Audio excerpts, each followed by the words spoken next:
Hey kids, we're a couple of annoying grunt boys, and this is the 138th Simpsons podcast.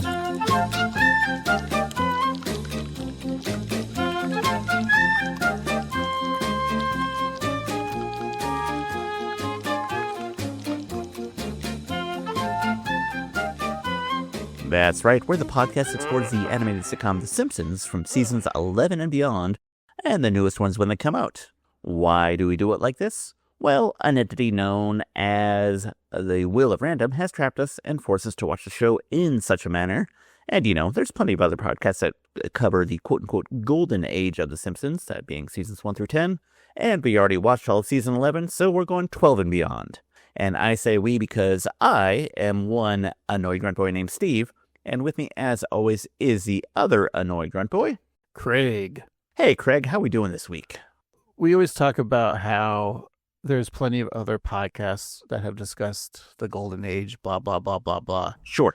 And I got to thinking, every time you watch, an Apple TV show, or is it mostly Apple, or HBO, it's always after the show ends, it's always listen to the official podcast about this episode now.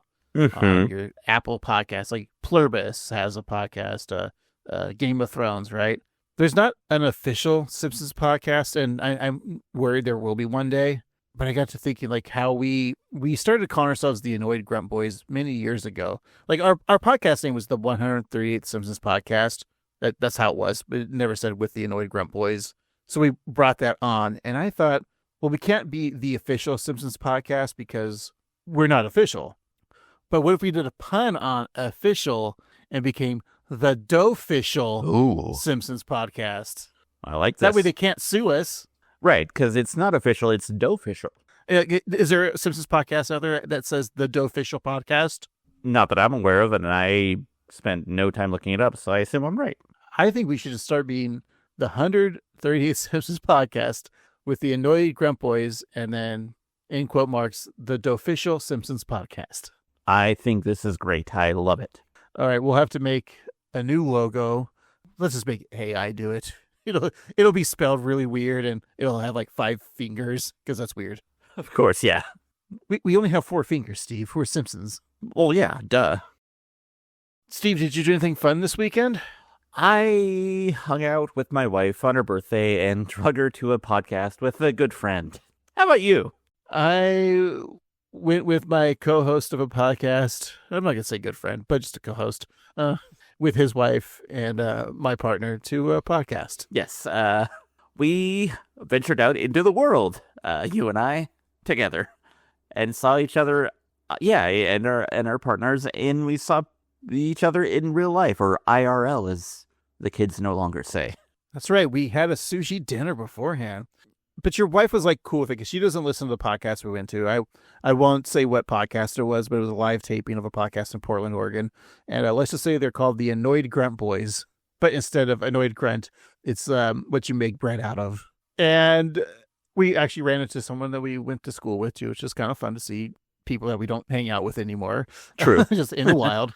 Because we are homebodies. And your wife, particularly, when they announced that the show was going to be on her birthday, I'm it's do you want to get tickets? It's going to be weird if you and I, because you and I listen to their podcast, would go.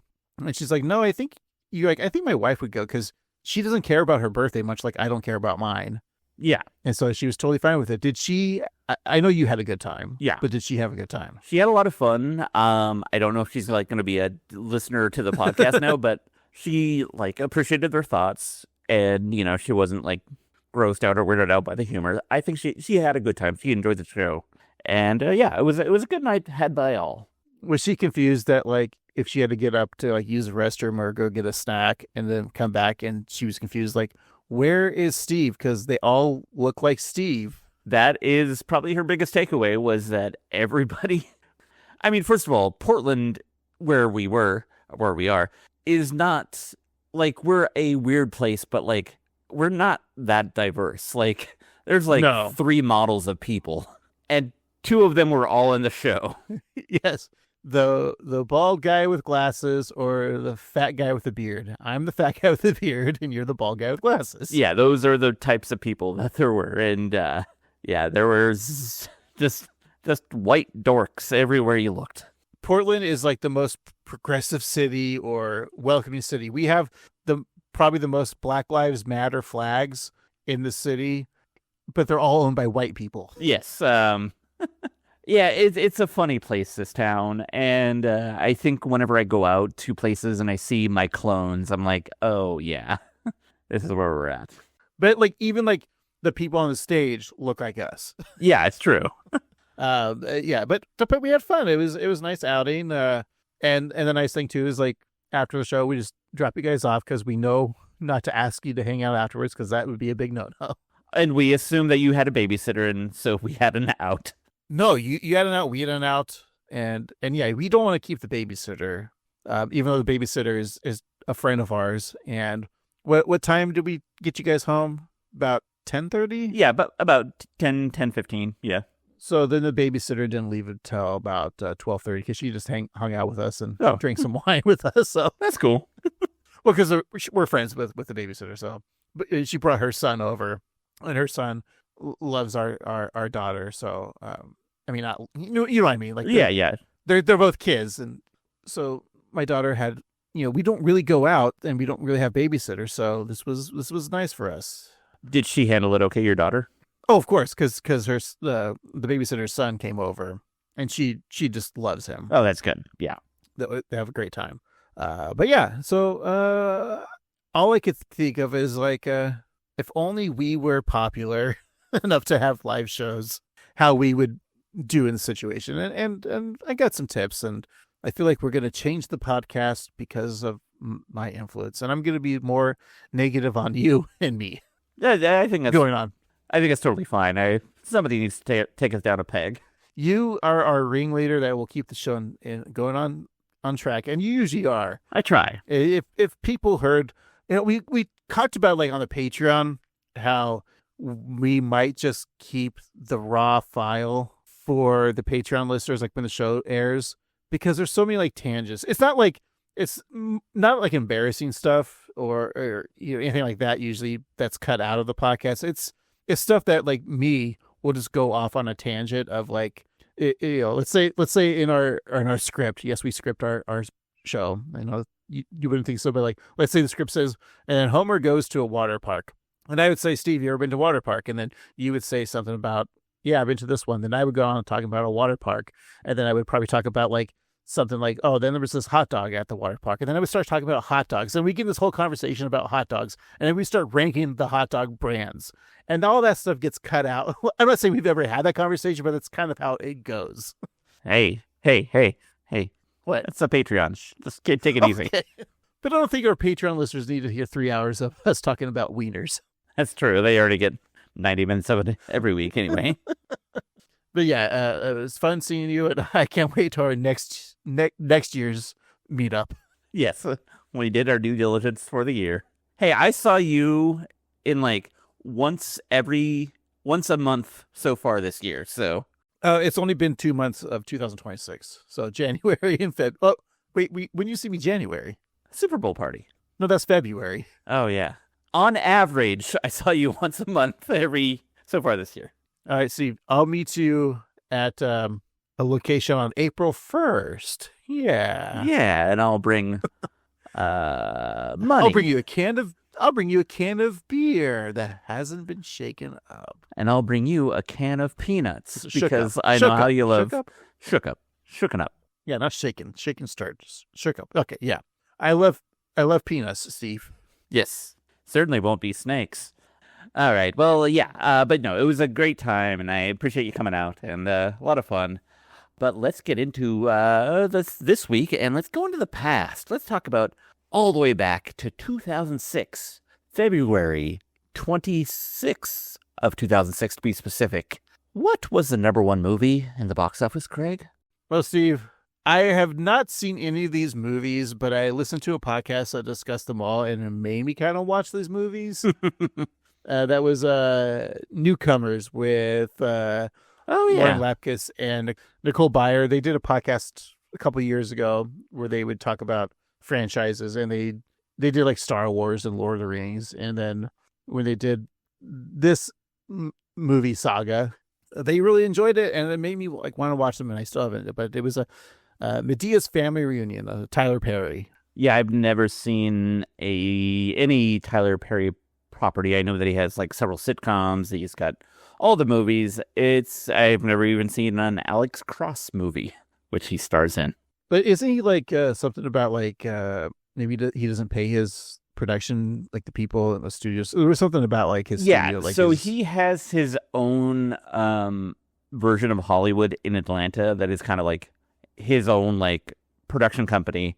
And I think he is not big on unions, and he doesn't necessarily pay his folks as much as possible. I don't really know the whole story, so that could be wrong. But yeah, I think he could be a bit more generous with all of his money. Hey, we love unions on this podcast. That's right. Union. In fact, maybe I'll have to call the ACLU or the Workers' Rights and have them look in on it.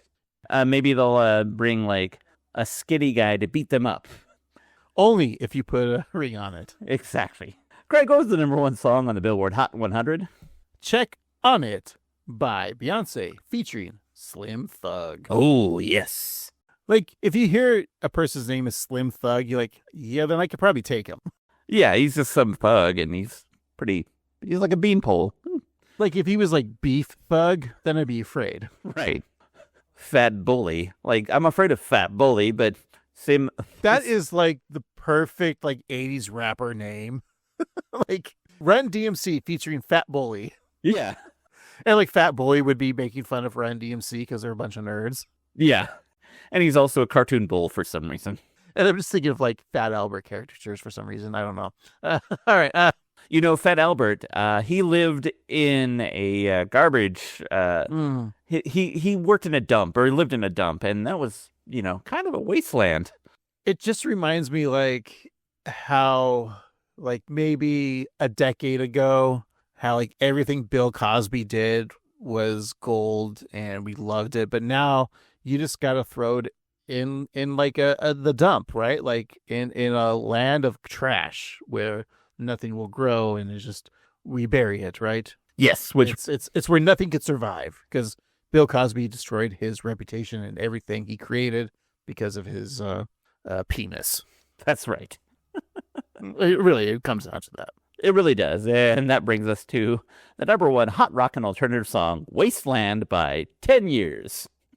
Oof, man, Lord, I wish somebody could do this better than us. There's a scene where in Back to the Future when Doc Brown was like showing Marty the flux capacitor and like the time travel circuits, like he types in like December 25th, 0000. He's like, we can witness the birth of the Lord and Savior.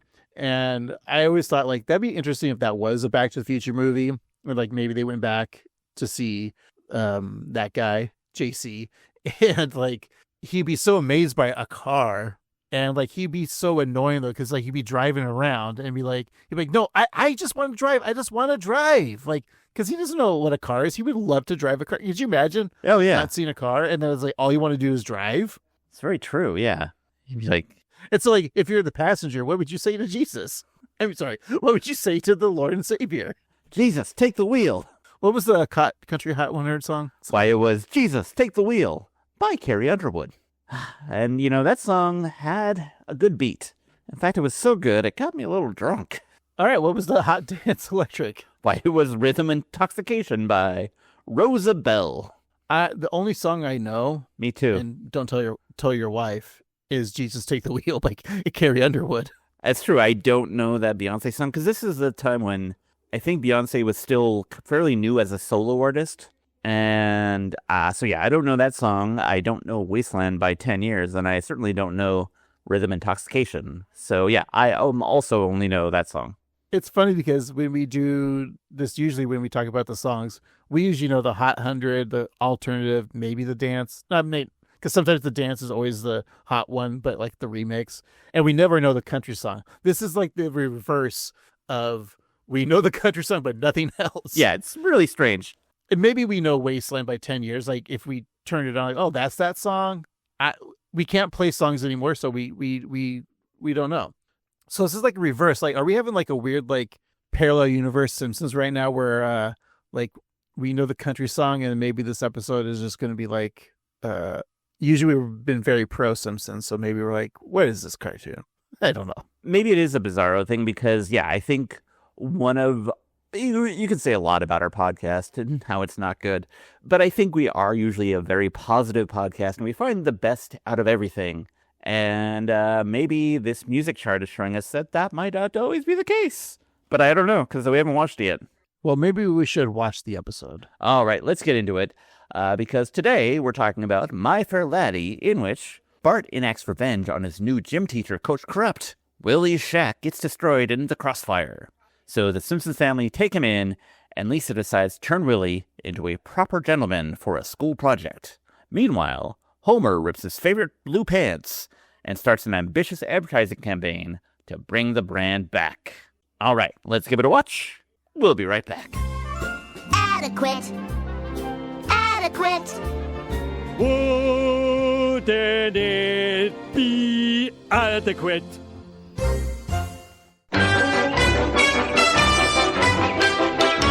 And we're back. Today we're talking about My Fair Laddy, the 12th episode of the 17th season.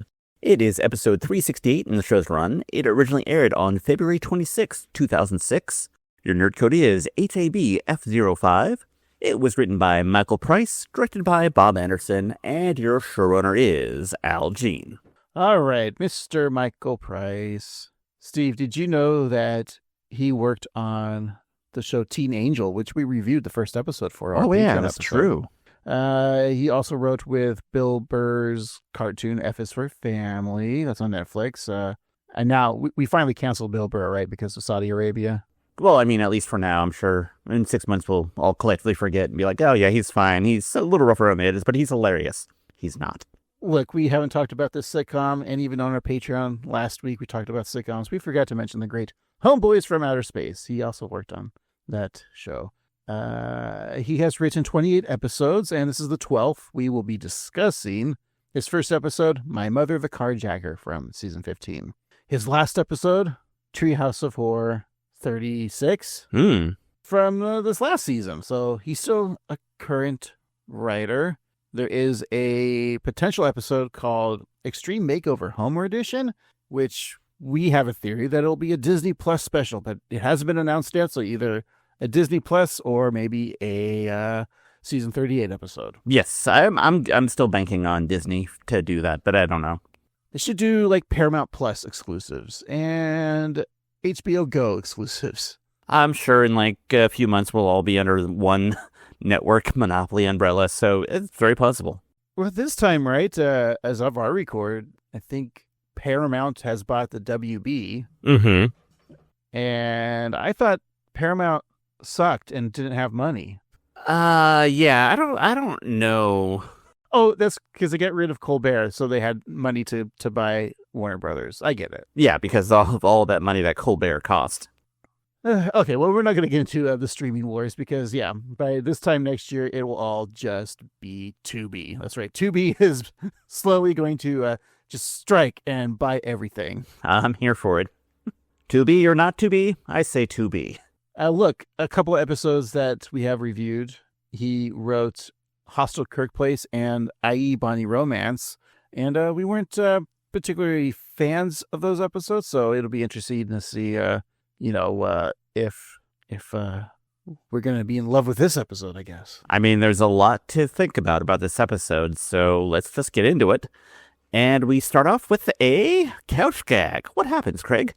That's right, Steve. Our couch gag begins like this. In the glorious world of claymation, that's clay and animation together is one word. 6 balls roll into the Simpsons living room, then roll onto the couch and unfold the entire family. So Homer, Marge, Bart, Lisa, and little Maggie, and everyone's favorite Eddie Murphy character from Saturday Night Live, Buckwheat? Gumby. Oh. After an awkward moment, the Simpsons all stare at Gumby, and he responds with a friendly wave. Gumby. Yeah, how do you feel about Gumby and Pokey and those blockheads? Well, I feel like this November, everyone should Pokemon to the polls. That's right. Thank you. And Gumby in the sheets. Yeah, we've talked. I swear we talked about Gumby before, but it was before our time. But we still knew about Gumby. Maybe seen it here and there.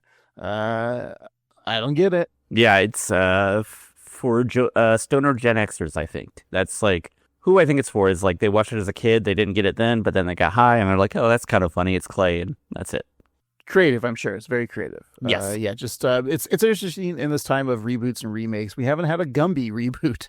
Chris Pratt, Like, where you at? Yeah, exactly. Where's the DreamWorks or the Illumination that does all these movies? And it's just right there for the taking. Yeah, I'm sure Jack Black will play Pokey, and I mean, you say Chris Pratt. I'm also thinking of Charlie Day oh yeah, that makes sense. and Jack Black. All people that were in the Mario movie.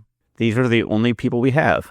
If you can't afford Charlie Day as a voice actor, you can get actor Johnny Pepperton. They have the same voice. And Johnny Pepperton's a delightful person. Check him out on Superstore.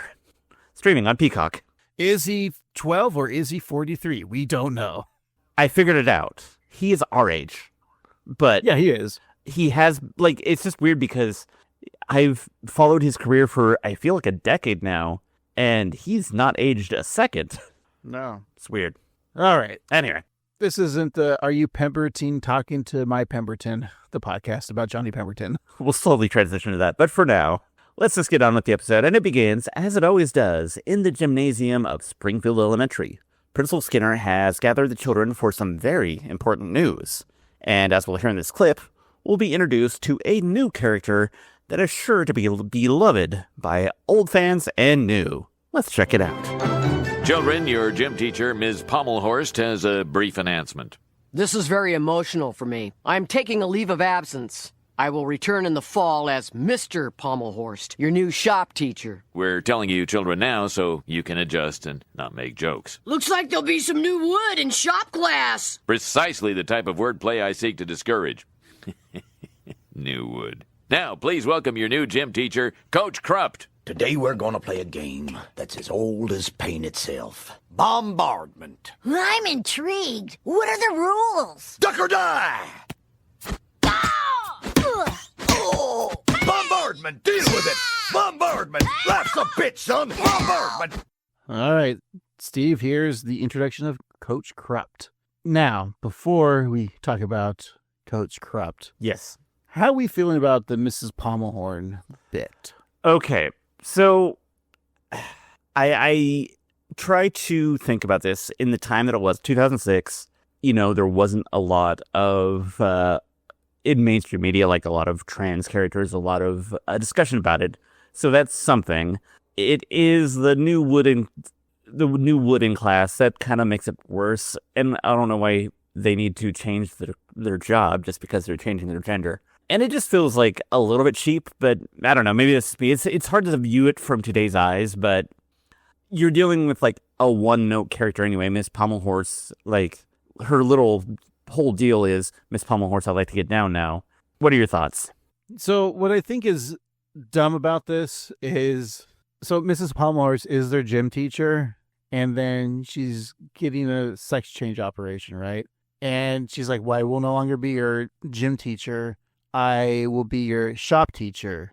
And everything doesn't work because even at this time, what does gender have to do with teaching a subject? You know, when I was a kid, we had female gym teachers. And look, this lady is a female gym teacher. I had male and female, like do those like shop, that type of class, you know, that you think is more like male or female, which is dumb. Like, you know, all those like classes like home ec is for girls, and I don't even know if they have home economics anymore in school. Yeah, they should, but they don't. The joke is like she's becoming a man to do a manly class, yet she's already like butch, and I mean that in like a nice way. I'm not trying to No. disparage her. She's a very strong female, and she's already their gym coach. Why does she have to change classes? Yeah, it doesn't make any sense. No. Like, offensiveness aside, the logic of the joke is flawed. Right.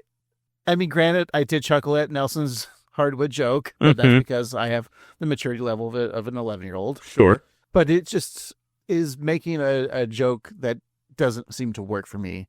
And looking up online, Mrs. Pommelhorst is still Mrs. Pommelhorst. She never got the operation. And it's just to introduce this character, Coach Krupt. What's weird is just to do like a Full Metal Jacket parody. He's supposed to be Arlie Remney. Right. Was that the guy's name from Full Metal Jacket, the drill instructor? Yeah. And yeah. So that's how I feel with the Mrs. Pomelhorse joke. I think like that it's just, could they just say she was they don't need to explain this. All they have to do is start like, you have a new gym teacher this week, and here he is. They didn't even need to replace her. I think it would have been fine if they would have been like, here's our new gym teacher, Coach Krupt. And sure. And if like 3 episodes later, Miss Pomelhorse or Mr. Pomelhorse showed up, I wouldn't even notice or care. Like, it's fine. There could be multiple gym teachers, like, whatever. And she's not a big Simpsons character. Like you said, that line of Mrs. Pomelhorse, I'd like to get down, is a very funny line because of the line delivery of, I'm not sure who does it, but it was just such a cute, sad, funny line read. And we don't see Mrs. Pomelhorse so much in The Simpsons. So, if you were to introduce, like, Skinner introducing Homer, Lenny, Carl, Sam the Barfly, this is Joe, the new bartender at Moe's, because Moe is gone now. Like, that would be a big deal. Yeah, of course. I don't know why Skinner's doing it, but it just doesn't need to be here. Get rid of this scene. I completely agree. And also, now that we've got that figured out, Coach Krupt, not my favorite character. One trick pony. His whole thing is bombardment, which is just a crueler version of dodgeball, where basically he's the one throwing the balls. That's it. So yeah, he continues throwing those rubber balls that we all loved as kids. Did you always like that smell of that rubber too? You're like, recess. But we didn't call it bombardment when we were kids. We called it dodgeball. Was this like a thing? Was dodgeball called bombardment in other schools? Like, is that an East Coast thing that I don't know about? So I think it's a variation on dodgeball where there are pins, like the actual game bombardment, there are pins behind the line of students. And that's how you define victory, is it's dodgeball, but with an extra, like, pins to knock down, like bowling pins. So it's like throwing balls at kids as bowling pins. That sounds fun. Yeah, so he hits Database in the groin, followed by a pop to the face, crushing his glasses, and Bart is the next target, but catches the ball, and he assumes he's safe. But then he is pummeled by several balls, passing out. And Steve, last night, same situation. You were pummeled with several balls. I passed out. Coach Krupt checks on him, discovers that he's okay, and then, throws a ball in his face at close range, once again yelling bombardment. Sure. So at the Simpsons breakfast table the following morning, Bart is a nervous wreck due to his gym class trauma. Mark suggests that he should tell a teacher that someone is bullying him, but Bart informs his mother that it's a teacher that's harassing him, so she says that Bart should tell his regular bully, who won't be happy to hear about the competition. And what's sad is we don't get a scene with Nelson confronting Krupt. It would have been so funny. I love this line from Marge. Yeah, it would have been funny if Nelson walked up to Krupt and gave him a wedgie or something. Or just like a scene right here where Bart turns to the table and Nelson's there, and Nelson's like, don't let me get involved or whatever. Like, he doesn't want to do it because he's afraid of Krupt. Yeah, pick your own battles. Yeah. Yeah, pick your own. Like, but it'd just be funny that Nelson was sitting at the table eating breakfast with Bart. And put that in. You see, get rid of the Pomelhorse stuff at the beginning and add that scene in there. So you cut a couple seconds of that and you have new seconds for this. There, I punched up this episode. We're already a minute 40 in and we're already making a better episode. Homer runs into the kitchen in his underpants, sadly declaring that he ripped the only pair of pants that truly understood the complexities of his hiney. Marge wonders how he ruined all of his pants so quickly, and he assures her that it's just, the usual wear and tear. But then he recalls doing laps at a go-kart racing track. So at the track, he hits the speed bump, causing his butt to break through the seat of the cart, so he's riding ass to gravel. Despite this, Homer keeps on riding, since he paid for 50 laps, and he's going to use them. So as he speeds away his pain, a lap counter shows that he still has 48 more laps to go. It's pretty funny. I mean, Homer, they would let you continue riding the go-kart. They just need to switch it out. Homer, dumb. So after receiving a sympathetic hug from Marge, Homer ventures to the pants district, ready to look high and low for his favorite pair. In his old tattered patchwork pants, Homer walks through a black void as jazz plays in the background. And signs from local vendors float by saying, no blue pants, rainbow of pants, no blue, and Blue Pants Cafe. We do not sell pants. I always liked this bit that Simpsons kind of does. I feel like they haven't done it in a while, but it's that old noir, walking through the streets, sad and you see all the signs. This classic Simpsons bit. Yeah, it's just great cartoon, like, fun. Like, it just feels so, like, old school. I love it. I'd love to see more of it. Is there like more Simpsons things that they used to do that don't anymore? Like, for instance, I loved when they would call on the phone and the wait music was always related to something. Oh, yeah. That was like when he lost Maggie was, baby, come back. Yeah, I miss that. There's another thing that it is in this episode that we never use anymore, or that they never use anymore either, that I'll get to later. But yeah, I really miss those song gags. Just always good. Just the bits like the hospital bit where they'd always show the ambulance, the same image of the ambulance sometimes, taking Homer to the hospital. Or I loved when Homer would always say, my dream was to do this. And then Marge's like, you could accomplish that dream last summer. And there's a picture. Right. It's of him like wearing the biggest pants or something. And also, things don't explode enough anymore. Like when we were talking about Fear of Flying and Marge's car her toy plane just burst into flames. I miss things bursting into flames. So back in the gym, Coach Krupt continues his barrage of bombardment, lining up the children and throwing balls at them one by one. He tells Amy that she cries like a little girl, and tells another kid that he only lost baby teeth. So as he waits his turn, Bart wonders how long this could possibly continue. And checking a nearby planner, he learns that bombardment is scheduled for weeks and weeks, with double bombardment on Christmas Day. Sucks the kids at Springfield have to go to school on Christmas Day. And then get pummeled with twice as many balls. Maybe he just goes door to door like Santa Claus and balls the kids. Ho ho bombardment. Coach Krupt then beams Barty in the head, noting that he appears to enjoy reading. The coach asks Bart if he also enjoys bombardment, then shouts bombardment a bunch. And back at home, Bart expresses his frustration, mocking the coach while filling one of those dreaded balls with water and then putting it in the freezer. With his plan, Bart hopes to go full bombarder to the bombardee. So as he places the ball in the freezer, he finds Lisa's sacks in there and wonders why he put it there. So Lisa swipes the sacks away and tries to play it, getting her lips stuck on the frozen mouthpiece. So seeing Lisa in agony, Bart now remembers why he did that. And then the next day, he puts his plan into action. Van Houten. Here, sir. But my doctor says no more bombardment. Well, here's the second opinion. Oh! Months. Do your worst. I'm drunk. Well, welcome to AA. Always attacking. Simpson. Simpson! Here. Bart's got an ice ball. What is your major malfunction, Simpson? You will defrost, drain, and surrender that ball. And then I will use it to bombard you. Bombardment. Kid power. Nelson's drunk. I forgot that the origin, I brought it back earlier, that they just wanted to do a Full Metal Jacket parody with Bart as Private Gomer Pyle, played by, of course, the original Thor, Vincent D'Onofrio. Of course. But the animation is done so well. Like when the Bart's eyes get to that look that D'Onofrio does in Full Metal Jacket, like it's so spot on. Mm-hmm. And part of me wishes I was in the writer's room again for this. I'm like, hey, with that ball, have Bart actually throw it at Coach Krupt's head, blowing his head off with the ball, just like they did in Full Metal Jacket. Just put that in there. I like it, yeah. You don't have to deal with Krupt. Yeah. That seems to solve a lot of problems, and I like that. I probably could get ChatGPT to do that for me, right? Yeah. But yeah, so I totally forgot this was the reason why Coach Krupt is there, supposed to be like the drill instructor. Yeah, I don't think I realized that until this episode, and and I guess that makes it better. It's like how I forget that Gil is just a parody of Jack Lemmon in Glengarry and Ross. Right. Yeah. So I mean, just even though we don't like Krupt, I do like this scene for the animation. Sure, yeah, it's really well done. So Bart hurls that dodgeball, and Coach Krupt then ducks his head, causing the ball to crash through the window and continue its ascent high into the sky.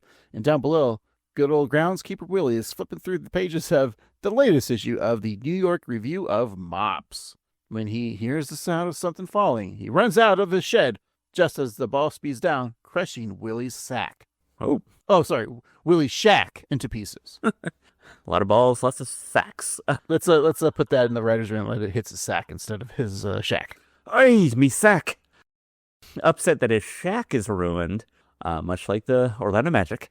Willie calls the ball a red rubber homewrecker and angrily flings it.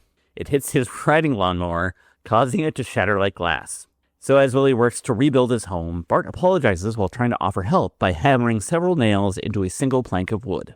I kind of remember that scene. I don't know it's from this, but it's how Bart just is trying to help. And I feel like that is such a kid thing to do. Like, I probably did that with my dad. And he's like, here's some nails and a board. Nailed it together. Just like to pretend that I'm helping. Yeah, to keep you busy so you don't, like, hurt yourself or bother him more. Right. So Bart tells groundskeeper Willie of a rusted car he saw in the ravine, but Willie isn't interested in hearing such tantalizing fables, fearing that his wee heart may be broken yet again. So Marge arrives to pick up Bart, so he says goodbye, giving Willie his board and telling him that he's now out of nails. So it begins to rain hard, and Willie takes a break to think. So as he begins to get soaked, Bart and Marge watch from the comforting warmth of their car. Marge offers Willie a place to stay for the night, but the Scotsman replies that he doesn't need her charity as long as he has his pan over his head. And Marge lets him know that it's actually a colander, and Willie then figures out where all of his soup went. So Willie takes a spot on the Simpsons couch. What is this, the couch gag, Willie? Get off the couch. So he offers things. He gives Marge his most prized possession, a sculpture made of children's lost retainers. Marge offers her own polite observations of the art piece before rushing to the kitchen to shove it down the garbage disposal. So while she does that, Lisa pries into Willie's past. Willie, I hope I'm not being too personal, but you seem resigned to a life of abject squalor. My family's used to it. Me grandfather used to get sent down into the mines to make sure it was safe for the canaries. Don't you ever hope for anything better? Something better? For Willie? All I want is a place somewhere. And? That's it. Maybe you could aim a little higher. Well, let's see. Oh, to have me shack rebuilt, get my rotten teeth all drilled, something on underneath me kilt. Oh, wouldn't it be adequate? Matching shoes for both me feet, dining on untainted meat, a toilet what still has its seat. Oh, wouldn't it be adequate? Okay, so we got a My Fair Lady parody, and we have a Willie-focused episode. This is the first time in the 17-year run of the show thus far that Willie had his own kind of episode, aside from, being featured in many Treehouse of Horrors. Or the one where they go to the Scotland to get the Loch Ness Monster. He's kind of part of that. That's true, yeah. I don't have any strong feelings about My Fair Lady. I know the story. In fact, we saw it in Pygmalion in season 12 or 13, where it was Mo who was the Eliza Doolittle character. Do you have any connection to Pygmalion or My Fair Lady or any of the other She's All That world? Yeah, we probably talked about it too. Yeah, I grew up watching a handful of popular musicals because my mom would watch them, and so My Fair Lady was on a lot. And I do enjoy the music. I enjoy the story. Bernard Shaw's play, Pygmalion, like you said. Yeah, I'm a fan of My Fair Lady. That Audrey Hepburn sure was an actress. No denying that. I can't say hot. We're not allowed to say boing to women anymore, right? I don't think so. Unless you're at the Spring Factory. I'm just saying, like, Audrey Hepburn was like one of the most beautiful women of all time in my book. Yeah, I would read your book because I agree with you. She's very attractive. Another connection, which is kind of funny, is that in modern day, Willie has a female love interest played by Karen Gillan. And in what year was it? It was in. Am I allowed to say boing to Karen Gillan? Again, if you're at the Spring Factory. Okay. But in 2014, she and John Cho started in a sitcom called Selfie, and the whole story was My Fair Lady. She was an unclassed person, and she started dating John Cho, or they started like having a romantic interest, and he would try and do this to her. So it's kind of funny that in the Simpsons land, they're a couple, and they've both been My Fair Lady'd. Can I say boing to John Cho? Yes, you can. Okay. Even not at the factory, right? Only if you're at a White Castle. Oh, yeah. Those movies. It's been a long time since I've seen those. But yeah, so it's amazing that after 17 years, there's a Willie episode. Mm-hmm. Okay. I also like in that clip just him being like, wouldn't it be nice to have someplace? And then he just stops. Yeah, the music stops. There's part of me almost thought, I know because it's already a play on My Fair Lady, that there wasn't going to be music in this. It was just that one scene was the music. They're like, are you expecting us to continue singing or, to... Kind of feel like that might have been more effective, but... All right, well... But no, Bart and Lisa join in on the song celebrating adequacy, and Lisa holding up her book report with a B+, and Bart holding up his book report with a D-, both sharing their perception of, good, not great. And so after wrapping up the tune, Willie tells Lisa that he does not want to live like a normal, but Bart loses interest and walks away. It is funny that Bart, D-, like the lowest you could get to pass, is the... What was that for you? Like, for me... Like, I wasn't allowed to get anything below B's. Those weird things that parents put onto kids. Unfair, yeah. Yeah. And so, like, if I got a C, I would get in trouble. Like, not like physically in trouble, but I'm disappointed in you speech. Oof, hate that. Like, but C is supposed to be average. This is the average. So isn't the average supposed to be perfectly fine? Yeah, you would think so. But, like, sometimes you'd get a B and your parents would be like, couldn't you have done better? I'm like, I got a B. That's better than average. Like, I'm swinging 80%. If I was a baseball player, I'd be great. Yeah. Because baseball players are stupid. Yeah, and it's weird. Like, the new baseball rules now is there's not percentages or average anymore. They're just giving letter grades. So they're like, oh, look, Aaron Judge, you get an A. Juan Soto, A+. There you go. Yes. Modern baseball player. O'Shea Ohtani, you get a B. Yeah, there you go. I think he'd be A+ as well. Yeah, probably. So Lisa pulls Bart aside to tell him that Willie could live a better life if only someone would show him how. So with a snap of her fingers, Lisa bets that she could turn Willie into a proper gentleman in time for the school science fair. And Bart takes the bet, and Lisa is confident that anyone can be taught to be civilized, even as Willie uses a hammer to knock himself out for the night. And I think that's great. So if you have problems sleeping, don't take melatonin. No. Just take the hammer. Yeah. It's more effective and it's not as habit forming. And if you hit hard enough, you might be able to skip work the next day. There you go. Win-win. But the following day, Lisa starts her lessons with Willie, who did wake up, telling him that the following weeks he'll be taught poise, pronunciation, and posture. To begin, she asks that he stand up as straight as possible. And giving it a try for the first time, Willie gets up, cracking several bones in the process. And once he's fully erect, no, not that way, he asks for Lisa to get him down. And after causing a bookcase to fall on himself, Willie asks if he's making progress. Meanwhile, Homer heads to the Worldwide Pants, who had the same name before Letterman. I just think this joke is great. Mm-hmm. If you guys don't remember, David Letterman's production company is called Worldwide Pants Incorporated. And this is just a solid joke. And, you talking about Paramount not having any money because of Stephen Colbert. That's who they gave money to because that was the company that produced Stephen Colbert Show. All right. Well, inside the pants purveyor, Eli Stern the Sixth tells Homer that he appreciates his affection for the blue pants.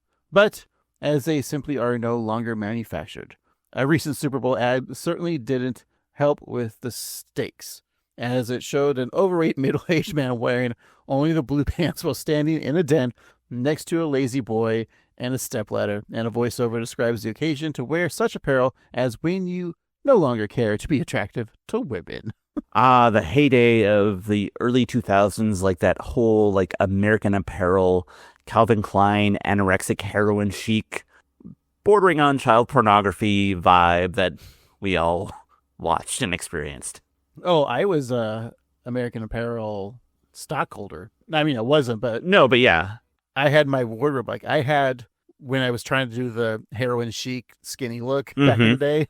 There was a time, folks. I was skinny, and yeah, like my wardrobe was. I had American Apparel socks, underwear, and polos, like all the colors of the rainbow. Yeah, and that was my look with skinny jeans. Conceptually, it's perfect. I love the idea of having a store. It was like supposedly, U.S. made stuff, made, fair trade, and they just had a lot of colors of blank T-shirts, which sounds great to me because that's my wardrobe now. It's just blank T-shirts of different colors. And they were comfortable. Yes, but you're also paying $45 for like a T-shirt. And that was like part of my budget was like every paycheck I put aside for, the at that time, like $30 plain polo. $30. Yeah, that's, it cost a pretty penny to look so plain. So pretty. Yes. But that sky blue polo really brought my eyes out, though. You would agree. No, I can't deny it. Yeah, I had a brown hoodie from them. It was great. They had these like T-shirt hoodies that were really That's what it was, exactly, yeah. Yeah. Also, for that scene, I have to say, like, I love it when every time, like, an executive has to show Homer or Simpsons, like, why they failed, it's always queued up on a TV. Yeah, just right there. Like, just right there, it's like, here, that commercial, just very funny. Yeah. He has to, like, pay an assistant and be like, cue it up to the failure, just in case anybody asks. It's funny because this whole company's out of business, or just the blue pants they don't sell anymore? Because like the factory's still there, but it looks dilapidated, and the CEO is just still there. That's a very good observation. I do not know if they're still. I mean, they're worldwide pants, so maybe they make brown and black still. Sure. But yeah, the commercial continues with the model slapping his own ass, and as that junk jiggles, Henry Mancini's Baby Elephant Walk plays, and the ass continues to wobble until the man grows tired and plops down on that reclining chair. So while the ad goes on, Homer makes a plea to the Worldwide Pants representative. Meanwhile, as Willie continues to rebuild his shack, Lisa uses Gentile Ben's Guide to Etiquette to further Willie's class on class. Mr. Stern, would you make those glorious blue pants again if I whipped up public interest for them? Of course, but how? Do an advertising campaign so fresh and exciting I haven't even thought of it yet. Well, what have I got to lose, besides the factory that's been in my family for generations? How long is this commercial anyway? I don't know, I've never made it to the end. Okay, how do you address an archbishop? I'll kill you! I'll kill you for what you done to me! Lisa, you're a sweet lass, but it's hopeless, like my dad told me. You'll never amount to anything! You were born trash, and you'll be lucky if you grow up to be garbage! Would you like to cut the cord? Let him cut it himself! It's time he learned life ain't one big party. That was the last time we really talked. Do we meet Willie's father and mother in the... Well, we meet them as in the Loch Ness. Right, and they're really quiet, just like, hey, Yeah. So this works for canon. I like this. Yeah, I think Baby Willie is really cute. With the Irish accent, or Scottish accent. And his mother looks like a Ramones fan. Jeez. This looks like somebody who would be an extra in a punk rock concert. We'll go with that, yeah. So yeah, as Willie sobs over the emotional damage done by his father, bullies Jimbo, Dolph, and Kearney watch outside the shack, and Dolph wonders just what the hell is going on in there. So Kearney explains Bart and Lisa's bed, and Jimbo scoffs, saying that turning Willie into a proper gentleman is as unlikely as Kearney going around the world in 80 days. So after a moment of contemplation, Kearney thinks that 80 days is an ample amount of time to circumnavigate the globe, and then calls Jimbo Booger Breath. The two shake hands and agree to the gentlemanly wager, and Dolph declares that he will manage the money. So Kearney hops on his bike, rides to a hot air balloon, and takes the sky, shouting, "To Istanbul!" But Jimbo informs him that he's headed in the wrong direction, and then calls him a dingus. I think this might be my favorite scene.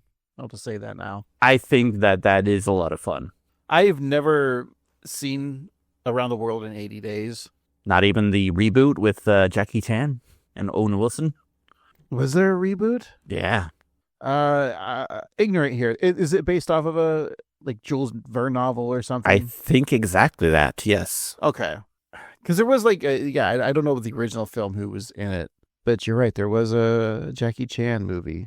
I feel like there was an era in the 60s of quote-unquote comedies that were just like a big ensemble cast of people traveling places in wacky ways. It was like what made Wacky Races a thing. And like the movie that is old that isn't Rat Race but is like Rat Race. And like It's a Mad, Mad, Mad World, that kind of thing. That like, one, yeah. It's kind of in that ilk. I also like how they're like, how many dollars? Like, I'll take the money. Did they even say money? They didn't say anything about money. Like, I will take that bet and hold the money. Yeah, and also was it like $10? Same with Bart and Lisa's bet. Like, they bet, but they didn't really shake on it, and they didn't like have stakes. But I also like how the bullies know that there's this bet going. Yeah, because they get the news of the school. Yeah. All right. So in the primary bedroom of 742 Evergreen Terrace, Marge and Homer kiss passionately. Their love making is cut short when Marge notices something on the back of Homer's head. It's a drawing of a pair of trousers with words "Buy blue pants" written above, and Homer explains the headvertising, saying that it creates brand awareness without relying on traditional media. And so Marge is initially creeped out, but is impressed by how it glows in the dark, even if it's not supposed to. Now, I think this is a reference to what year did this come out? 2006, 7? 2006. Yeah, 6. Okay. So I remember there was an online or a Vegas company, like one of those, was it like some sort of gambling thing? And did they pay someone like $1 million to get their brand tattooed on their head? Yeah, it could have been like, yeah, it was like either a betting website or maybe even like something like GoDaddy or something like that. Yeah, something. I don't think the gambling websites were quite. Well, no, because in 2006 we had those online poker. That's true. That's probably what it was. Probably was that. Yeah. Wow.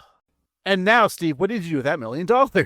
Oh, you know, I blew it all in gambling. Yeah. Damn you, gambler.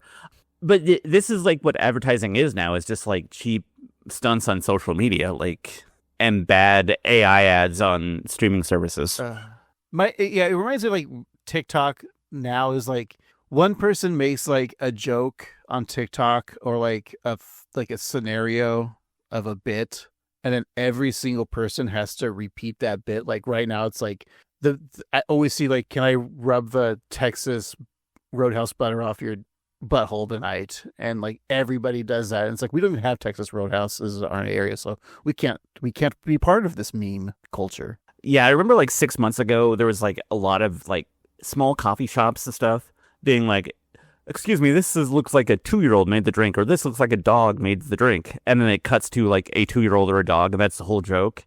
And they were using that as like viral marketing. And I was like, okay, sure.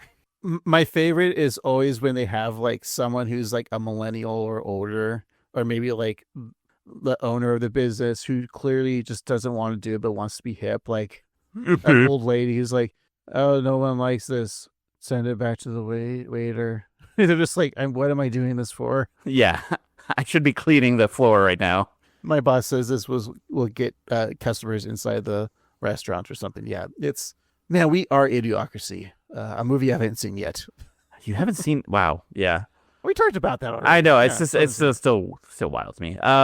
So with the science fair happening soon, and I also love, we've talked about it before, how like the science fair is such a big deal. Lisa wants one more lesson with Willie. She tries some verbal exercises, and we do see that Willie has made some progress. Repeat after me. What flows from the nose does not go on the clothes. What flows from me nose? Oh, it's no use. I'm not very cultured. I don't even have a last name. Care to concede that bet? No. Come on, Willie. I believe in you. What flows from the nose does not go on my clothes. Say it again. What flows from the nose does not go on my clothes. I think he's got it. Oh, yes, he's got it. What flows from the nose does not go on my clothes. Ah! A talking mirror! Ah! Where is that ghastly flow? The nose! The nose! William McDougal. He does have a last name. Yeah. Way to fail, Simpsons writers. Jeez. I do think that Willie's always been kind of a punching bag, like, for jokes. But I feel like they don't know exactly what the punching bag is. Like, is he a pervert? Is he slovenly? Or is he just Scottish? And what is the Scottish, like, how are Scottish people offensive? Like, are they cheap? Are they, again, like, dirty? Here's what I'm going to ask to one of our listeners, Dave, right, who lives in Ireland. Dave, what do you think of the Scottish people? Just let us know in an email at 13simpsons@gmail.com. And if we have any Scottish listeners, what do you think of Irish people? And if you have any Iranian listeners, we're sorry. It's not us. Yes, we are embarrassed and scared too, and we're sorry. Yes. Don't. We didn't vote for this. No, we don't want this, and we're very sorry, and we're not a political podcast. Yes. Like, The Simpsons is like the melting pot. It's America, right? We have all these ethnic characters that are on the show. And yes, there's stereotypes like Willie, Bumblebee Man. Apu obviously is the biggest stereotype. That's why they stopped using him. So yeah, was this a stereotype of when Scottish people came over to the New World, where they just resort to, like, the only jobs they could get were groundskeeper or like janitorial type of staff? Mm-hmm. Like how much like the Irish were always the cops. Right. The Italians were the guys eating spaghetti and starting the mobs. And talking about spicy meatballs. Yeah. But yeah, I don't know. Like, you're right. Is he racist towards Scott? But haven't I read that, like, Scottish people, like, love Groundskeeper Willie? Yeah, it's kind of like the way that, like, a lot of Australians found the Australian episode to be sweet and endearing, and others didn't. Like, is there an American character on, like, a foreign show? Like, like Canada or UK or India or Japan, that there's an American character who's, like, a glutton and, like, a dummy. Like, there has to be, right? I feel like, and this could be apocryphal, but I feel like I remember on Letterkenny, there was, like, a brief interaction with an American, and they were either stupid or something. There was in the later seasons, the Americans, I think Miss Katie was dating one of the Americans. And, of course, it ended with bloodshed because That tracks, yeah. he was cheating on Miss Katie, and then the boys had to come and kick the Americans' ass. Mm-hmm. Yeah. Which I rooted for, of course. Of course, yeah. Yeah. I'm just wondering about that. There should be. There has to be. Yeah. So groundskeeper Willie spins Bart and Lisa by their noses when Homer bursts in singing about blue pants, and Lisa tells her father to get his own song. And he does, belting out an a cappella tune about the shiny zipper on his brand new pants. I just love that visual of groundskeeper Willie spinning the kids around with his fingers in their nose. It's really funny. So at Moe's, Lenny and Carl admire Homer's advertising, and Lenny thinks that if Homer is willing to go to such great lengths, those pants must be something special. And Carl is ready to purchase 2 pairs. Moe, though, is frustrated that Homer's viral marketing is so effective, especially since he's been paying for a billboard to attract women, and it's yielded no results. So then on top of the tavern, we see a billboard reading, "Ladies, go out with Moe," and a large image of the barkeeper's head with his mouth opening and closing while the speaker reminds prospective dates that they don't have to look at him. And one woman is impressed with the fact that Moe has billboard money. Talking billboard money, no less. But when his jaw falls to the ground, the woman thinks that maybe he would be better for her friend. And another, like, joke should have been, "And here's my friend," and just, like, another, like, buxom, attractive lady. I don't know. Without a jaw. No, that's funny, right? Come on, like, maybe that's my friend. And then just, like, another attractive lady without a jaw, just, like, swooning in hearts. I don't know. Yeah. Robert Ebert gives that joke 1 thumb up. Oh, Jesus. No one gets that. Sorry. I wasn't trying to be, I'm not trying to make fun No, of, I like, don't. people Sorry. without jaws. I know it's people without jaws. Yes. I don't know. Steven Spielberg joke. Yeah. Roy Scheider. I don't know. It's there. Figure it out, kids.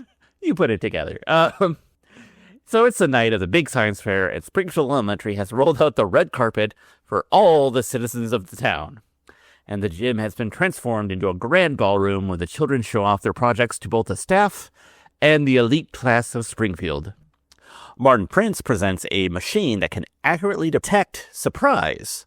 So Super Nintendo Chalmers responds with moderate surprise, and Martin's contraption reads it perfectly. And then a man in a tuxedo clears his throat to announce the arrival of Miss Lisa Simpson and Mr. Bart Simpson. And Lisa's like, hey, one more. Oh, and Mr. G.K. Wellington, Esquire. Well, Willie steps out from the shadows wearing a white suit with tails and top hat, looking prim and proper. Principal Skinner, thinks the figure looks familiar, while Agnes is looking to get even more familiar with that dapper man. I have the strangest feeling I've met him before. And you may meet him again as your new father. Hubba, hubba, mommy like. If you ask me, the Royal Shakespeare Company's latest season was much ado about nothing. I get that reference. And you can get me anytime you want, handsome. I would be delighted to dine with you on the 12th. Willie schedules a date with Mrs. Krabappel as Boink Slut in his planner. But I gotta say, we saw the calendars, and so the 12th would have been February 12th. And that's 2 days before Valentine's Day. And I'm not saying Mrs. Krabappel is a commitment type person, but is it really a good idea to hook up with somebody on the 12th, like 2 days before Valentine's Day? What is it that they say is like, if you have a date on the 13th, you're the mistress? Or something like that. I don't know. I just remember a moment in the office when Ryan hooked up with Kelly, and it was the day before Valentine's Day, and he's like, oh my God, yeah. I don't know, this whole sequence is just really well done because you brought up the science fair as like a trope for kid shows, or anytime there's like a school thing is always a science fair. I think every show has science fair if there's children in it. The fact that it's like this gala, there's like this strobe lights, not strobe lights, but yeah, street, like the Batman symbol without the Batman symbol. What are those called? Strobe lights? Spotlights, yeah. It's like there's a proper British man announcing the people, and it's supposed to be My Fair Lady, but like it's the science fair. They could have easily done like the school dance or something, right? But no, the science fair. Well, obviously the reason why the science fair is coming up, but yeah, I just think it's very funny. It is, and everyone's horny for Willie. Yes, and everybody loves Willie. So Lisa tells GK that he is a success, and Willie shares that he feels sublime before breaking in to yet another song. So the groundskeeper turned gentleman sings about his ability to be indoors all night and using a fork and a knife, and even avoiding soiling his suit. So Bart lights Willie's foot on fire, but he calmly continues his routine, using hot foot to light the flambe that is being served for dessert. I've never had a flambe. It's fine. It's usually covered in like booze, and that's why it like lights on fire. Then you blow it out, and then you just gotta have fruit with some booze on it. It just sounds like another like TV show trope that we always see. Yeah, it's kind of fake fancy in a way. Like it seems fancy because there's an extra step of fire, but it's probably just more of a pain in the ass for the cook. And yeah, just whatever. It's just for presentation. I hate alcoholic drinks where they light it on fire. I'm like, stop burning my alcohol. I want to get drunk. It's true. Yes, let it burn inside me. Yes. So while cutting a rug with Edna, Lindsay Nagel, not Selma, and a lovely blonde woman, Willie brags about his lack of lice and his ability to not bite his toenails. He is no longer rage-filled, meaning he could be indoors all night. And the song ends, the crowd cheers, and Skinner gets ready to announce the big winner of the evening. Ladies and gentlemen, it's time to announce the winner of the science fair. Though I must note I'm surprised Lisa Simpson didn't enter a project this year. That's where you're wrong, Principal Skinner. I did enter a project, and it's been in plain sight the entire evening.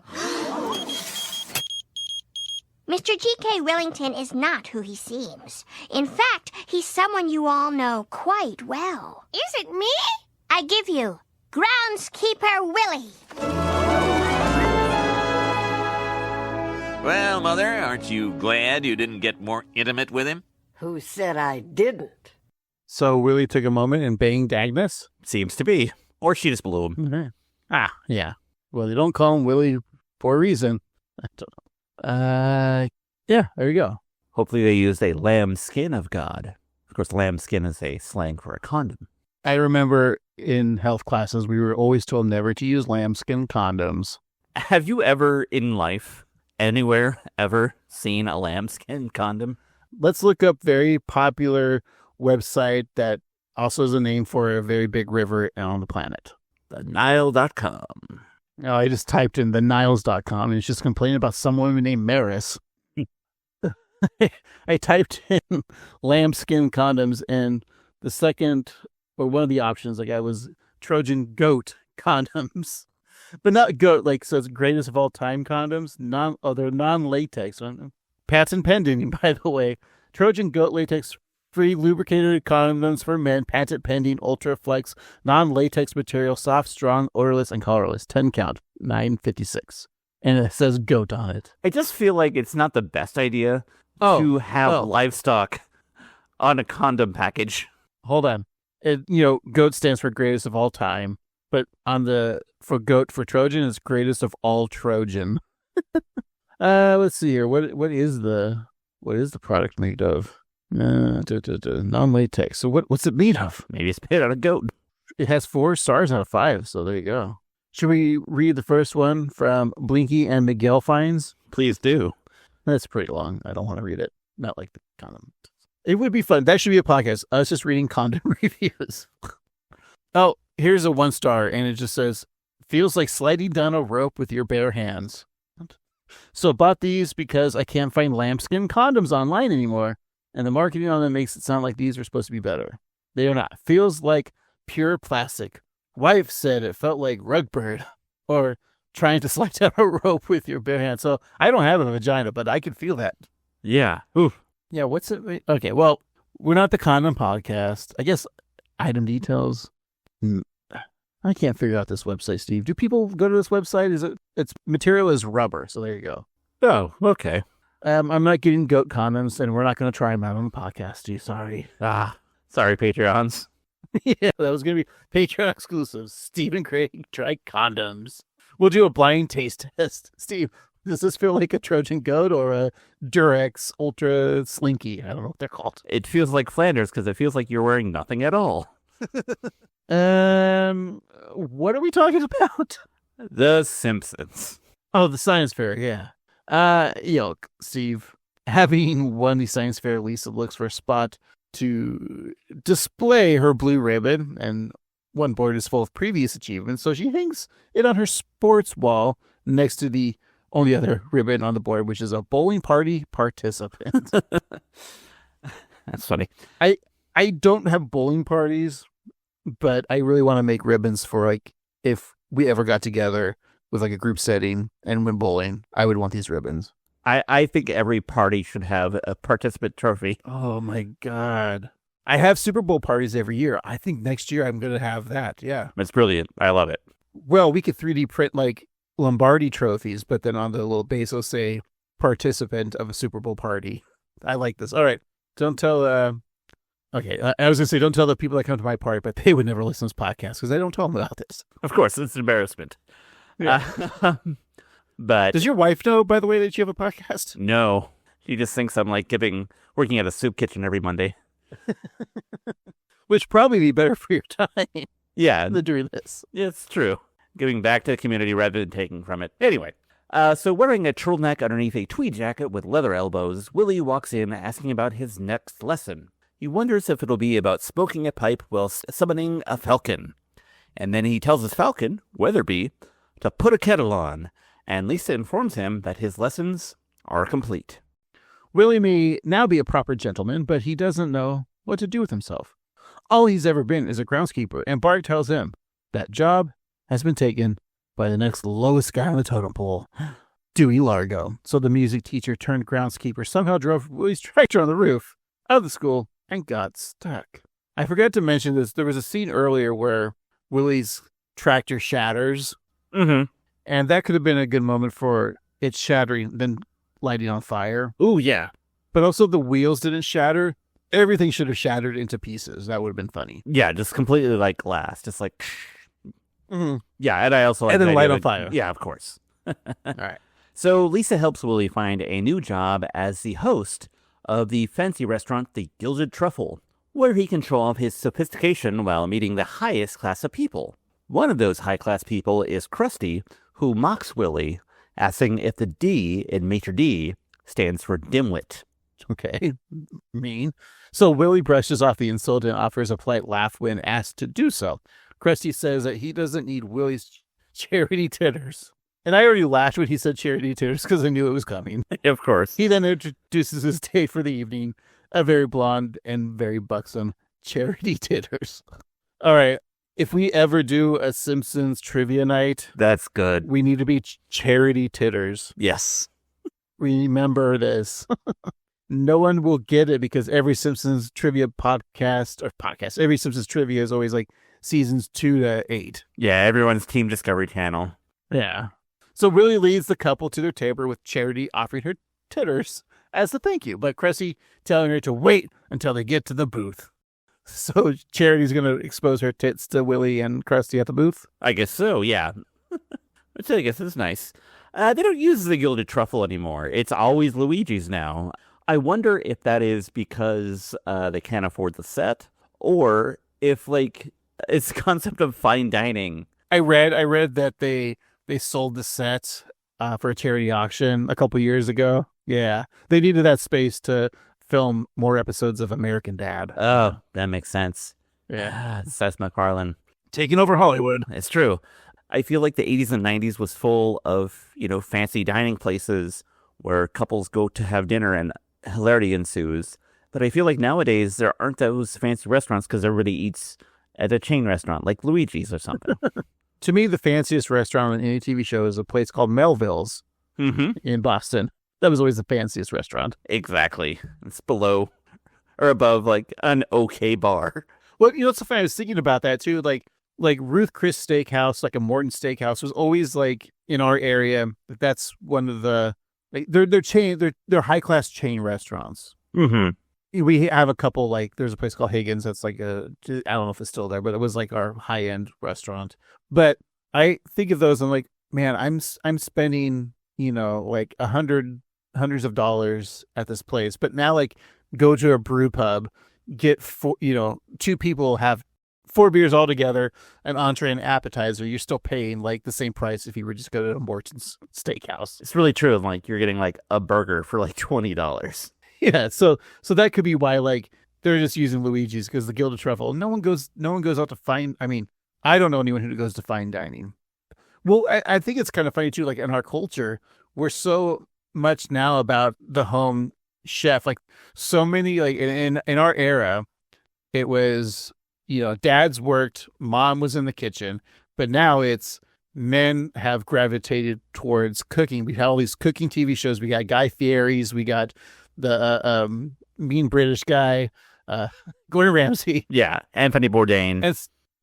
And we see these guys and we're like, oh man, that looks fun. Like I want to start not just grill, because men would grill, but now like men like, oh, we want to do this. Like there was a South Park episode like 20 years ago about that with Kyle or Stan's dad with watching cooking shows and wanting to like perfect meals. So like now I think we're all about like being home chefs. Everyone is, and then we're not going out more because we can save money by making these nice steak and lobster dinners, but paying 75% less. And I think like I definitely do that. And I think there's a certain sense of pride too of being like, I'm making better food than I'm getting at a restaurant, and I made it and it cost me less money. And yeah, it's better. And I didn't have to leave my house and I didn't have to interact with people who aren't my wife, which is usually what I go for. And what's great too is if you can't have the time, you don't have the time to like prepare these like nice homemade meals, you can always use Green Chef. That's why this week, if you go to greenchef.com/annoyedgrumpboys, you will get food sent to you that you can microwave. That's right. It's smaller portions and it's not that good, but it's a great deal, especially with offer code Doughboys. Annoyed Grunt Boys. There you go. All right. Is that the one with the microwave you get, or is that a different company? I think that's stamps.com. Okay. Get stamps.com, you get a free microwave. All right. Yes. Thanks for the show. All right. So in bed that night, Marge kisses Homer, relieved that the product placement is no longer imprinted on his head. Homer feels the ad was effective, as everyone is now wearing blue pants. Homer even turns on the TV to find Bumblebee Man, witnessing the Invisible Man walking down the street wearing those blue pants. Have we discussed what the blue pants are? Are they slacks, like trousers, or are they denim? One of the great mysteries of my life. I think they are slack material, like they are not denim. I'm sure we've had this conversation, but if you were to cosplay as Homer, would you be wearing a white short sleeve button down shirt, all the buttons, or a white polo? And would you be wearing blue jeans or light blue slacks? See, in my head canon, it is light blue polyester pants specifically. And then because polyester is, one, a weird material that is good for comedy and also is forgiving for the larger hiney. And then the top would be a white button-down t-shirt, not a polo. But I understand how a lot of people, when they cosplay or, do costumes, they go for the jeans and polo combo, which I think works fine. But in my head, it's a button-up shirt because he is showing up to work, and I think the idea of wearing a short sleeve button-up is to show that he's trying to be fancy, but it's Homer's version of classy rather than like a full-length button-up shirt. So I don't know, though. Well, my theory goes that it's a polo because he wears the shirt untucked and he wears a belt. We don't see it all the time, but he does have a blue pant with belt. So I'm going to stick with the slacks deal because you can't go to the nuclear power plant wearing, when the Simpsons started, no one's wearing jeans to work. That's true. It does make sense that if it is a button-down shirt, but like the polo, like the way it hangs off the neck, you don't see the buttons, and the shirt, you don't have a button-down shirt that doesn't have the tails.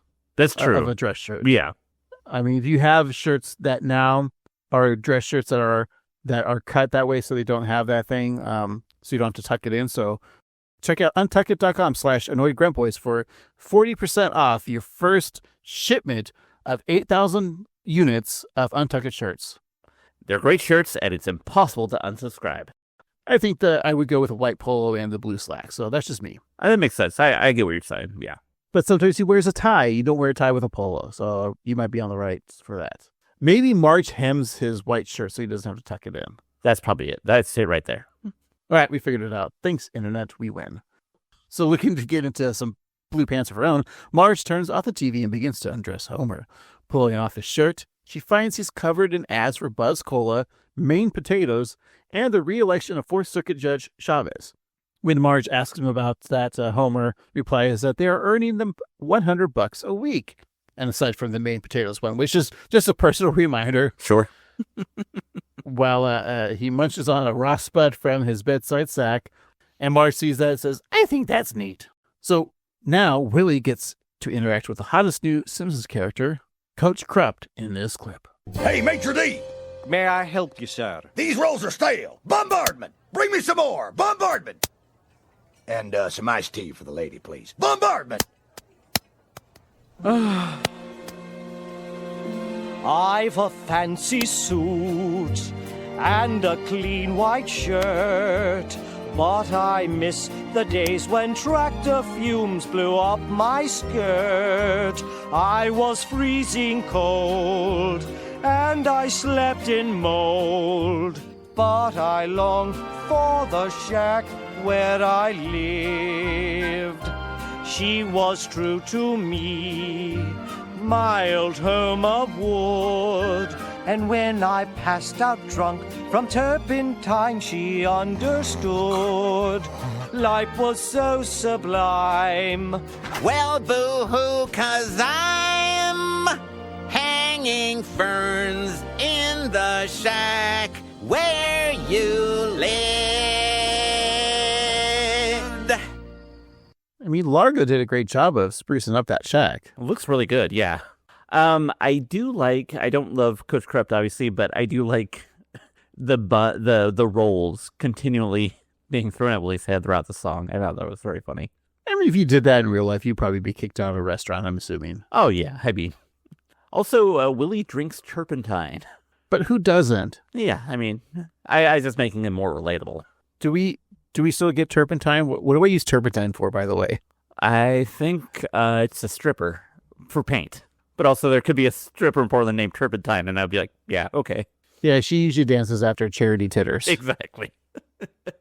So Dewey compliments Willie, saying that if he had his voice, he'd talk, sing, everything. Largo then goes to bed in his shack, slamming both the door and the window shut. The next day, Lisa checks in on Willie, and at first he claims to be bubbling with glee, but then he admits, in his regular voice, that he's bloody miserable. He misses his crap shack so much, he begins to cry. But those are tears cut short by Krusty, who's kind of a real dick in this episode. Hey, that's my table. Amscray. Sir, there are many other tables available. None that has a view of the yoga studio. Yeah, baby. Greet the sun. Downward dog. Ruff, ruff. Sir, there is a child present. Hey, when I'm off the clock, kids can jump in the lake. Now get out of my booth, Duchess of Cornball. Very well, sir, but my name is Willie! Now may I show you the dessert tray? Go! Dessert tray. That's a great gag. Go! Can I use it? Go! I'm taking it anyway. Go! It is with great joy and a sense of once again everything is back to where it started that we welcome our once and future groundskeeper, Willie! Now let's all enjoy some punch and cookies. Willie, you can start cleaning up now. With pleasure. I know this movie came out in 2006, episode. But there's a scene in, I think, Skyfall, the James Bond movie. James Bond? James Bond. And it's spoilers at the end when Judi Dench dies and there's a new M and it's Ray Fiennes and they're in the office of Ray Fiennes. He becomes the new M, the head of the MI6. And he's like, "Are you ready to get back to work, 007?" He's like, "With pleasure, sir. With pleasure." And that line really says it at the end. I'm like, if they only went ahead of the future for a couple of years, they could have parodied it when he said, "With pleasure, sir. With pleasure." I don't know. I like that. Just reminded me of that. Yeah. So as a punch up, so if I was in the writer's room, I would time travel and say, do this bit from Skyfall. The Adele song? How do they know the Adele song? They're like, Daniel Craig. Wait, 2006? Yeah, that was when Daniel Craig first came as Bond. When did this episode air? 2006, February. Yeah, it would have been.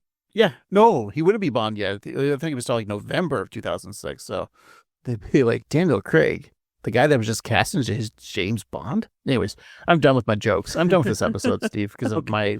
God, I suck at this episode. Yeah, you're the problem. I am the problem. Why do I suck?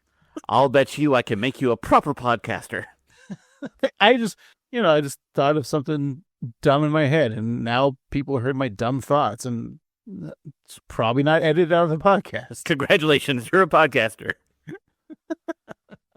I was supposed to talk about that clip. Yeah, we were talking about Krusty was a real dick in this episode. When I was watching this, I only thought of like the original idea they had was Homer was supposed to be Krusty the whole time. And in this scene would make it so much worse because he doesn't care that Lisa's there and he's checking out other women. So I'm just imagining that this is Homer and not Krusty.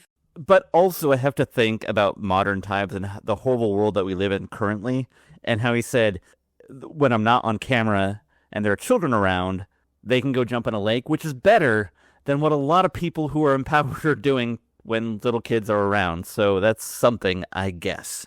Not a political podcast. Willie grabs his mop and begins dancing until Skinner tells him to express himself through the art of mopping.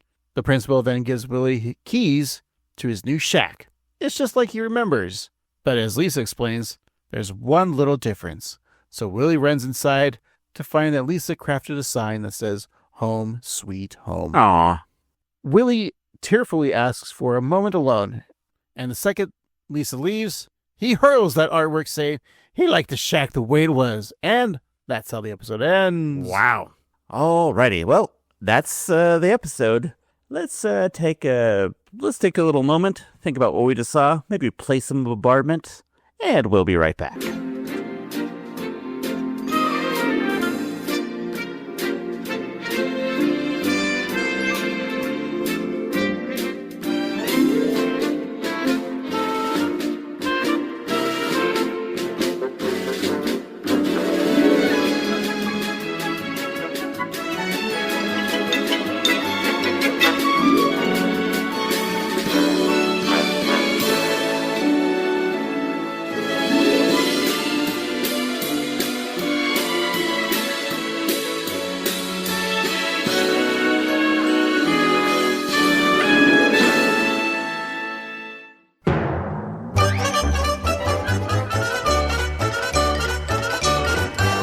Alrighty, let's finish up our conversation of My Fair Laddy. We'll talk about the things that we liked in the episode, maybe the things we didn't like so much, the things that made us laugh, and our overall thoughts, and we'll even find out what we're watching next week. But before we get to all of that, we like to give each other some gifts from the episode or inspired by the episode that we think our co-host or our hosts will appreciate or could use. And Craig, I've got some good things for you, of course, because I've got you. Let's see here. We've got a pair of blue pants, a go-kart with the ass fully intact so you don't scrape your own ass on it, a red rubber ball, and, of course, a sculpture made out of some retainers I found. I scoff at all your presents. I don't want them. Ah, scoff. I already have blue pants. I already have a retainer sculpture. And I have a car. I don't need a go-kart. Fine, la-dee-da, Mr. Vanderbilt. Steve, I also got you some presents. I got you a pair of blue pants. Oh. But these one had holes in them, so I patched them up with some nice patches. Oh, nice. I know you don't have a car personally, so I got you a go-kart. Yay! You love balls, so I got you an ice ball that's been filled and frozen. And what was the other thing you got me? Let's say... You don't remember? It was 2 seconds ago. I'm scolding you, and I forgot what you got me. No, Steve, I actually did get you some gifts. I was just trying to make fun of your gifts. I got you a nice date with Charity Titters, even though you're married, but, it's for charity. Of course. Your date. You do have a new magazine subscription. I do get you a lot of magazine subscriptions, so you now are subscribed for 36 months of the New York Review of Mobs. Excellent. And here's a ribbon that says Bowling Party Participant. Wow, I don't care for bowling, but I love ribbons, so this is great. That's going to do it for the gifts. So it's very kind of you. Thank you. Craig, what made you laugh in this episode? All right, so like I said, the sequence with Dolph, Jimbo, and Kearney doing the around the world in 80s day bit was great.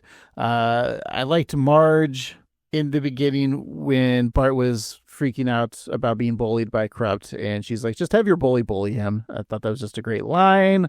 As someone who does like My Fair Lady and a handful of musicals, I enjoyed the songs. And for scenes wise, I think the Willie and spinning around Bart and Lisa with his fingers, great bit of animation. And I do like the animation of the Full Metal Jacket as Bart. Mm-hmm. Was well done. How about you?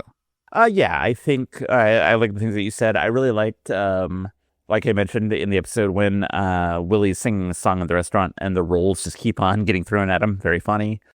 I like Homer and his storyline going to Worldwide Pants. No, not that one. And watching the commercial. And I like him walking through the no blue pants signs. I like Dan's voice work in this episode as both Homer, obviously, but as Willie and proper Willie.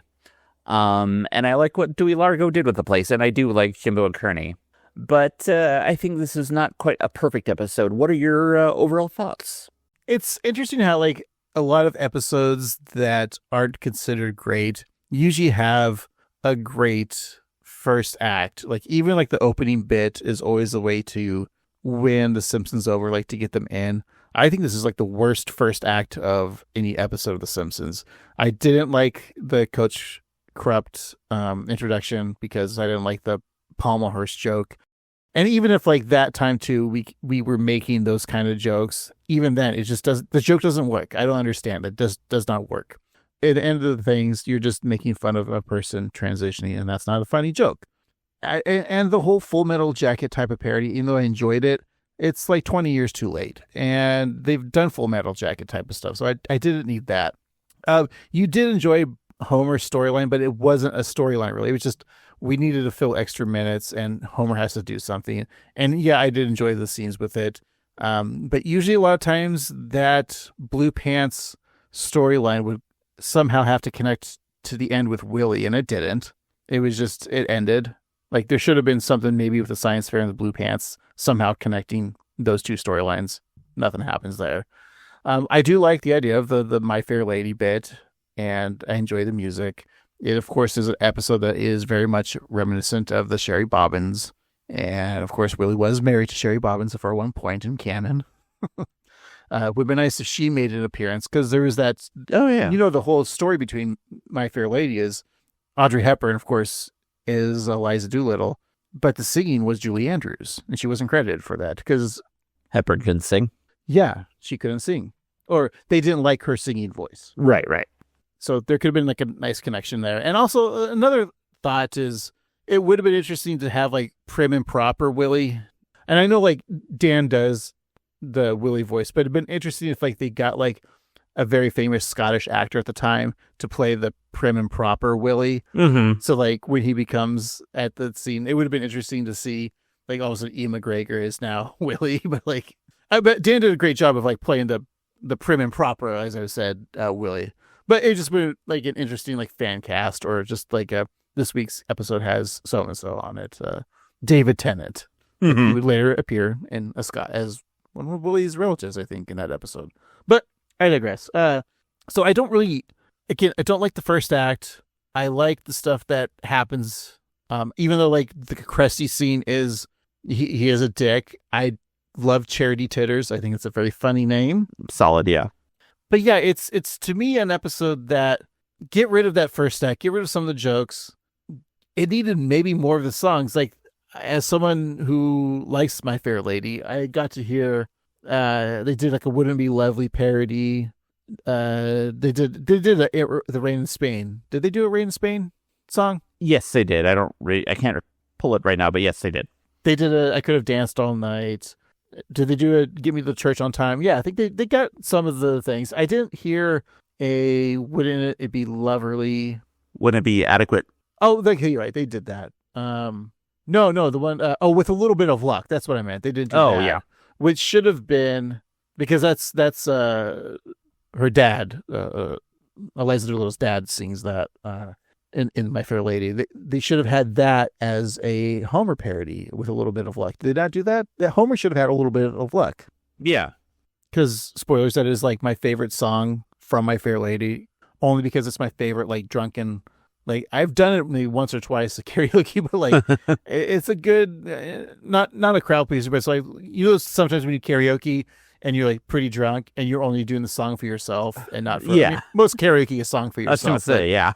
But like this one is like strictly just for me. Like no one wants to hear me do musicals. And that's when, you know, I'm really drunk is when I start singing musicals at karaoke. But yeah, so if I were to rank this out of the songs, like that, With a Little Bit of Luck for My Fair Lady is my favorite. I'm not a huge fan of, see, this episode is I'm an Ordinary Man that Professor Higgins sings. And it's an okay song, but there's a part towards the end where there's like sped up singing and it's kind of annoying. And that's this episode is of an Ordinary Man. I would play the song, but I don't want to get DM'd and then taken off Spotify because we played a song, which happens all the time. So I'm not playing it, but if you want to look it up, it's I'm an Ordinary Man from My Fair Lady. Professor Higgins sings it. That's what this episode is. It's a perfectly fine song until they get to that sped up part because it sounds annoying. That's the point, I guess. Anyways, I digress, but that's my review. It's annoying. How about you? I remember watching this when I was a kid, and I didn't care for it. Kid, you were like 25 when it came out. Yeah, but compared to now, that's me being a kid. That's 24. But looking back on it now, I like it even less. There are like some highlights of it, like the bullies, Bart nailing the wood or the nails into that 1 2x4. There's like a couple of handful of jokes that like make me laugh, but the episode feels pointless to me. And I know that like a lot of episodes, Skinner even references it about like things going back to normal, but I just don't care. I feel like they kind of made Willie not human in this episode by making him such a garbage person that they need to fix. I think having Lisa and Bart as like the betting people is a little weird. I don't think anything is fleshed out enough either. I don't think him being destitute is destitute enough. I don't think him being prim and proper is proper enough. And mostly, I don't think the fun B-plot of Homer and his pants is solved enough. Like, it just kind of ends, and we don't even see how he was successful with his viral marketing, just except for, like, Lenny and Carl were impressed. I feel like the plot of the story was like a book report that you didn't quite finish, and you just kind of slopped on the end, and that's kind of the way this feels. It feels like an unfinished script to a mediocre plot. This is one of the worst episodes that I think we've reviewed, honestly, for me. I can appreciate a good musical, and I know that My Fair Lady is beloved, and I think the songs are just great. I think they're fine. And like I say, there are some jokes in this that make this episode a little bit redeemable, but all in all, it's a skip for me. I just think it's weirdly mean-spirited and unpleasant, and I don't like Coach Krupt. And so, yeah, this is a low point for me, and I think this is the type of episode that I was afraid of watching when he started doing this. And I try and be positive, but this is just not a great episode. So I mentioned the short-lived Karen Gillan, John Cho sitcom Selfie, and that had a total of 13 episodes. So out of those 13, I'm going to give this a 3, a little yelp from my friends. It tries to do the Sherry Bobbins episode in a way and tries to do the musical. You're right. I think, as you said, like the Homer story plot wasn't necessary. And how did it get resolved? It didn't. It just did. If they wanted to make this a full up My Fair Lady parody, they really should have done it and just like not hit the notes of like the cliff notes of My Fair Lady. Mm-hmm. I think they were just trying to get like a lot of movie parodies, like Full Metal Jacket, Around the World, 80 Days, My Fair Lady. There was probably something with the pants one that was a parody of something that I don't know. Yeah, I just think it's a swing and a miss, just all around. Well, at least we will never have to watch My Fair Laddy ever again, Steve. So there you go. Let's cross that one off the list. I'm very relieved to be moving on to a whole new something. Our current season is still over, so we're going to go back to the archives, but hopefully we can have a fresh new start next week.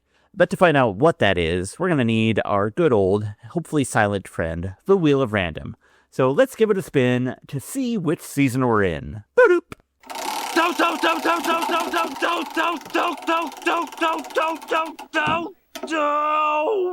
We have season 26.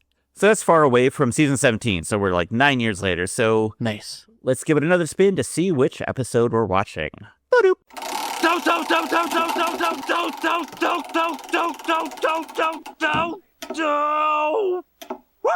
Alrighty, we have season 26, episode 14.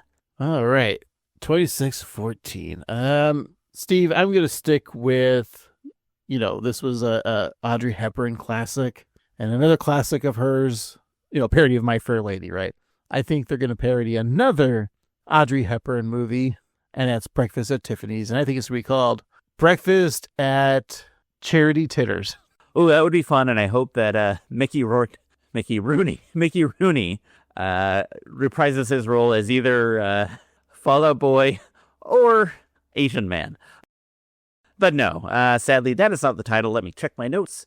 Seems that the episode title for next week is My Fair Lady. Wait, what? No, see, we just did that one. No, we did My Fair Laddy, though this must be completely different because it's My Fair Lady. Wait a minute. It appears to me, as I put on my glasses, fair is spelled F-A-R-E rather than F-A-I-R, and lady, standard spelling. My, M-Y. What do you think that's about? Fair, F-A-R-E, as in the money a passenger on a public transportation has to pay, or a range of food of particular type? Yes, those are two examples of the word. Yes, very well. Like the verb of perform in a specified way in a particular situation or over a particular period of time, such as his business has fared badly in recent years? Exactly. Okay. So I think this one is about a Renaissance fair. You see the joke I did, Steve, because Renaissance Fair is Fair. Okay. Of course. Steve, the cunning linguist over here. So there's 2 episodes called My Fair Lady parodies. All right. This wasn't planned, right? This was all Wheel of Random did this, obviously.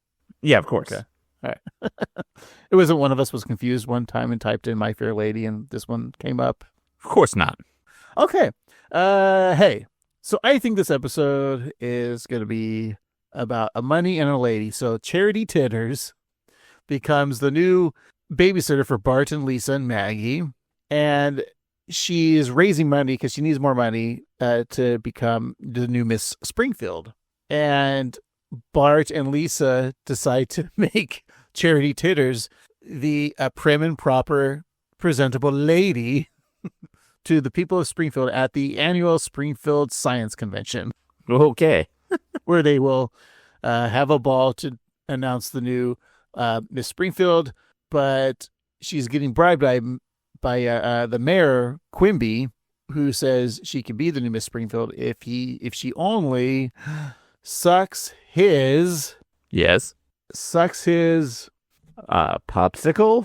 Yes, because his teeth hurt. So she has to suck his popsicles because his teeth hurt. And Big Popsicle is a big supporter of Mayor Quimby. And in the B story, Marge's dress gets destroyed, so she has to go find the manufacturer of green dress. So she goes to the dress district, to Worldwide Dress, and decides to get a tatted up with ads. And of course, Green Dress had the name, or Worldwide Dress had the name before Craig Kilborn had it. Yes, there you go. That's the story. What do you think? I love it, but it is completely and totally wrong. Because what really happens is, when Marge gets fed up with the thankless duty of chauffeuring her kids around, she begins working as a driver for a transportation app service. Meanwhile, Homer bankrupts Moe when he watches over the bar for one night, which forces Moe to take a temporary job as a janitor at the nuclear plant. Well, this came out in February of 2015, and so Marge is an Uber driver. That's how long we've had Uber, right? Yeah, and wasn't there another episode where they became an Uber driver? I swear it was like a very first on our run because it was like a season 30 episode. Because That's exactly what I'm thinking of. For one episode, we decided to check out the newest episode for that run of ours of podcasts, like probably early on, like 10 episodes in maybe. I don't know. But yeah, I remember them being Uber drivers. Huh. Well, I don't have much recall on this one. Yeah. Well, this aired almost 11 years ago to this date. Wow. A little over 11 years, yeah. I mean, 11 years in like a week or two. Yeah. Huh. Do the math. Yeah. Well, I'm looking forward to that, and I hope that you are too, listener. And thank you so much for listening. And hey, if you want to reach out to us, you can contact us on the socials, like your Instagram or your threads at 138simpsons, or you can always email us at 138simpsons@gmail.com. And become a Patreon today. Patreon.com/AnnoyedGruntBoys. Sign up for $5 a month and get bonus episodes every week. And hey, check out our TeePublic site, tpublic.com/user/AnnoyedGruntBoys for some Annoyed Grunt Boy merch. And hey, if you're so kind, go to your favorite pod-catching app. Leave us 5 stars or the equivalent. But you don't need to write a real review. Just tell us the person that you would like to My Fair Lady up. All right, for this week, I've been Annoyed Grunt Boy Steve. And I've been Annoyed Grunt Boy Craig. And remember, do your worst. I'm drunk. There will be new wood in shop class.